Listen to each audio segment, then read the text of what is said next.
Thursday afternoon, market reporters. What is happening with the decisions of the central banks, so the rate hikes and the world, financial world, stock markets, everything that has related to that? How long do we have?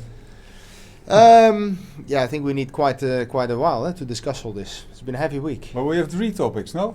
3 topics, yeah. We're going to start with inflation. Then we're going to do something about the inflation. We do that by interest rates, adjusting the interest rates. And then we are hopefully not, by doing that, getting into a recession. Okay. So, first of all, inflation. What is happening with the inflation? It's high, no? Yeah, it's high. I think we all know that. We saw in England, UK, it was 11%. In the US, it is at 9.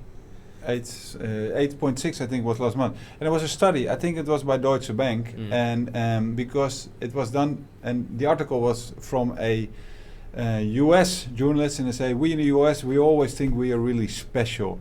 And so they were thinking, or a lot of people in the US were thinking, that they in the US had really high inflation. They did a study under 111 countries, and what was the result? The US had the average inflation. Yeah, exactly the average inflation. Strange. Yeah. Why is that strange? Because I thought that countries like Turkey, they have an inflation of 60%, and there are more of those countries. So I thought that the US would be at the top, at the bottom. Yeah. So they thought they were at the top. High, I thought at the bottom, but they were in the middle. In the middle. Inflation. Yeah, it's a big thing. So yesterday we saw the Fed, and on Friday the Wall Street Journal already came out because they expected a rate hike. So an increase of what the central banks are charging of 0.5%, 50 basis points as they also say. And in the end it was 75 basis points, which is the largest rate hike. I mean, the newspapers are full of it since 1994. So I think we can say something is going on. And of course that is mainly due to, we had a pandemic. It's quite an extraordinary situation. Then we had now, and we still have, unfortunately, a terrible war in the Ukraine. Those are all not contributing to fighting inflation because we have problems with natural gas, for instance. Natural gas was flowing still from Russia to European countries. Now they stopped delivering it to Germany. Then we had a big fire this week in the US in Freeport, the LNG gas facility, and they said they will have a delay of approximately 3 months to fix the fabric. So no gas is coming from the US, with an effect that the natural gas prices went from 85 to 125. Yeah. I mean, those rises are insane. Yeah. We live now at the moment, fortunately enough, in the time that we don't need a lot of gas because it's quite hot outside. We don't there's no need to.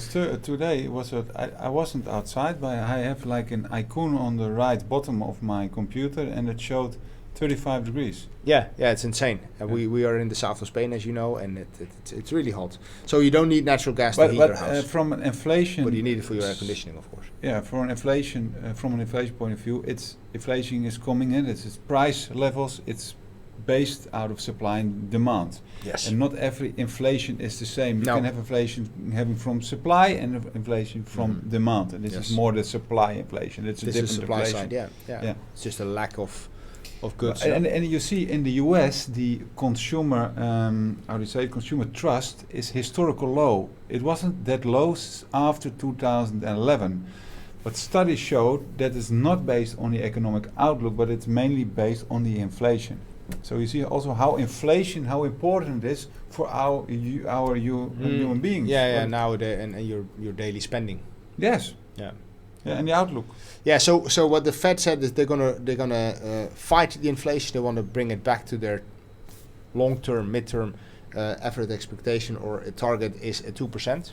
At the moment, they have to do still quite a lot. And what is interesting is to see in the speech of Jerome Powell, he said that in the previous speech he always said, we keep a close look on the labor market.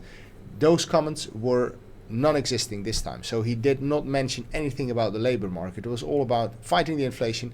So he is not so much worried about... No, but I read something, or I heard something, I don't remember. They also said in an official statement that they expect this year 5.2 inflation on average over the whole year. They expect inflation going down significantly in the coming 2 years. And they also think that still in 2024 the unemployment rate is around 4%. Yeah, okay, So I agree with you. When they think that, when they but why in each previous Fed speech he mentioned the labor market? So even though at the last month also he had the expectation that the labor market would be strong, and this time I was not the only person noticing it. It was like all the large analysts, everybody, they were on the same page. That why is he not mentioning the labor market? The only signal. I only want to give some kind of explanation. You want to give some tegengas, some countergas, which is good. But it is, of course, you have day-to-day minutes coming out, but this is the moments of the rate hikes, and in those rate hike speeches he always was mentioning the labor market as one of the guiders, as well as the inflation itself, of course, for decisions on interest. And this time he said only the inflation will make us increase the next time with 0.5 or 0.75. And you see, of course, the markets, you asked it in the beginning, you said it in your question, how the markets, how are they reacting? Now yesterday after the announcement, after the speech, the markets went up. And this morning all around the world markets went down. As we speak, I think the American markets are down around 3%, and also in Europe. There's this saying, and never trust the first reaction. No, but why do you think that's the case? Because first the US went up, and also the futures, the European futures went up, and then this morning suddenly it turned.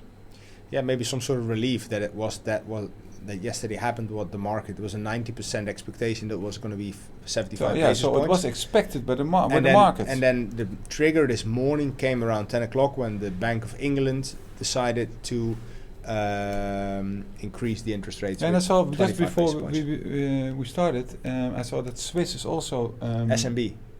They also but they did a big jump. I didn't see it. I only saw a small announcement. Yeah, it was this morning as well. So it was the Swiss bank, the Bank of England, and now approximately, I think it's more or less around this time, the Bank of Japan is going to come out with something, and that is what everybody says. 20 minutes. Yeah, 20 minutes. 5 o'clock. It's going to be an important one because they are known for their very accommodating monetary policy, and if they decide to step away from that, that will have some significant impact. Yeah, because they are doing that for decades. Yeah, 25, 30 years. Yeah. What's happening on the market? Market's down, not only today, unfortunately, but for weeks, for months this year. And you see a shift. Of course, people are taking the money out of the market, keep it cash for the meanwhile. But you also see a shift between certain type of stocks. And you see a shift, we talked about it in the past, from companies that are grow companies, grow because their profit will grow in the future, and that money is flowing from those companies to value stock. And what are value stocks? That are stocks with low PEs and low growth figures, because when interest rates go up in the future, it's relatively more interesting to put your money on a saving account with high interest rates than compared to companies that hopefully have some good profits in the future. It's really difficult, or not difficult, but it's a lot of work to do your homework and to select those kind of funds. And there's a really interesting ETF, and it's the Russell 2000 Value Etf, and that's focusing on stocks, small caps in the US that have low PEs and low growth forecast. Forecasts, yeah. And if you buy the ETF, an ETF is a basket of shares in this case. So you buy a whole basket of shares, and in this case, the iShare company did already, BlackRock did already the homework for you. And this one has 1,432 shares in it. So if you believe, if you think, if you want to reshuffle your portfolio, you want to do something, you can, and you believe in the value stock argument, then you can have a look at that ETF, because then you have spread your investments over 1,400 something shares. Russell 2000 to Value ETF. I want to highlight two other companies from stock market, if you allow me to do. Please go ahead.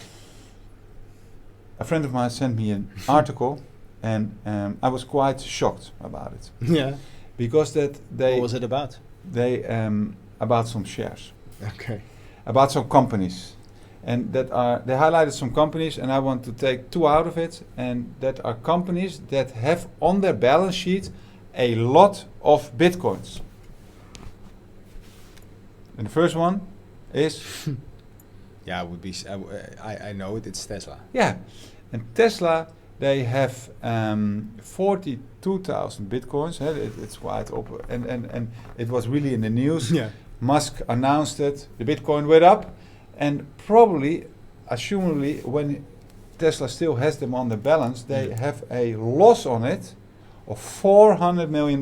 Yeah, because they bought them for a higher price than they are now. Yeah, they bought them for a highest price. And last year they made a profit of around $5 billion, so it is around 10% of their profit. Yeah, not on Bitcoin. No, on the whole on company. On the operating Yeah. business, yeah. 400 million loss. But there is a company that is much worse. I hope you don't have it in your portfolio. It's MicroStrategy. I'm not going to talk about the company itself. They were in the news about something else as well, but I can't relate. If you look at the this year chart, it's already really bad. But they bought even more. They bought 129,000 bitcoins, and they have with the price of yesterday a loss on the balance sheet of $1.1 billion. So with that turnover And that profit, they have a turnover. They have the revenues last year of 500 million, and they had a loss also of 500 million. so they're gone. If they still have them, yeah, it's insane that companies do those kind of big. That's a big mismanagement.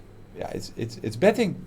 Betting, With money, and they borrowed even money for it because 500 million turnover, they don't have the money, so they borrowed and the money most for important it. thing, this prices is dropping as much as the stock market, even more. Regulation hasn't started yet, and then but it's the decentralization, this and that, and people say you don't understand it. You don't understand it. Sorry, but if you have a loan now with the Celsius Bank, and you have your Bitcoin standing there, you can't take them out. Well. No. The good thing is that what we said before is that central banks at least put liquidity into the system Through banks, yeah. This is the same as iSafe, so we're actually going 20 years back Yeah. with this whole situation. Recession, third subject. Yeah, third subject, recession. If you look at what the analysts so the main analysts, the Nomura's, the BlackRock, the Goldman Sachs, they think we are heading straight into a recession. What is a recession, Martin? A recession is, in our case, where I'm from, in the Netherlands, is that you have 2 quarters of non-growth, of actually a shrink of the economy. Yeah. And I want to, I saw an interesting interview on Barron's.com with Jeffrey Frankel. He's a professor from United States. Mm-hmm. And I have to read, he was, between 1992 and 2019, he was a member of the Business Cycle Dating Committee of the National Bureau of Economic Research. Is that important? Yes, it is. Because in Europe, indeed, a recession is 2 in a row quarters of economic shrink. But in the US, it's different because that bureau, that Business Cycle Dating Committee of that bureau, they decide if the US is in a recession or not. Okay. And so he knows how it works. And he says US is not in a recession. And they have different parameters. So we in Europe have like simple ones, economic growth, but they look at much more indicators. Yeah. And the important one is the economic activity, but also on a personal level, and the gross domestic income they look at, and they also look at the job market. It's also an important one. The job market is still very strong, so he concludes there is no recession. He also thinks there's not a recession coming in the near future, but he says in a normal year there's a 15% chance on a recession. This is slightly higher, and he expects that in the coming years there will be probably a recession, but not in the So there is one coming. months. There's always one coming. Yeah, normally yes. So he thinks in the next year. So that's a counter article, counter opinion from somebody that knows. I think how the inflation, how the recession is calculated in the US. So it's quite interesting. You can look at it. We will put maybe the. Yeah, we'll put it down or something. Link or something. So we put it there. If you put this up for us, okay. So recession. When was the last recession in the Netherlands? I think it was the same in Europe. Yeah, it was everywhere. I think just the quarters of COVID. Yeah, 2020 March. So we had 2 years ago. We had already a recession, and the one before that was 2009 and 2008. So, from a cycle perspective, it would be strange if we will enter the new recession. Yeah, absolutely, because it normally happens every 7 years. Something. But it all depends, I think, on what will be the inflation next year or the coming months. Will it go down what the Fed is expecting to 4%? And the economic growth, can it keep the speed up? Yeah. People are worried about these rate hikes, that they're not going too quick because the debt worldwide is so big. And that is something that is underestimated, what people say now in this situation. The debt is so big, so if they go too quickly, and that goes overnight, a lot of companies, a lot of banks, a lot of institutions will get into big trouble. Also households. Yeah. If you don't have a fixed interest rate on your mortgage, you see mortgage rates going up. The Euribor was today already at 1.01 or something like that. It's really going quickly. Yeah. So if you haven't anticipated on it, it's difficult times ahead, I think. Yes, so I think we discussed 3 topics: inflation, recession, and interest rates, and we try to give it a little, we put our thoughts on it. I hope that we give you some extra information and also some ideas of the value stocks. So rethink, like always, your portfolio, your investments. Absolutely. Thank you for watching. Give us your thumb. Until next Push week. your thumb. See you next week.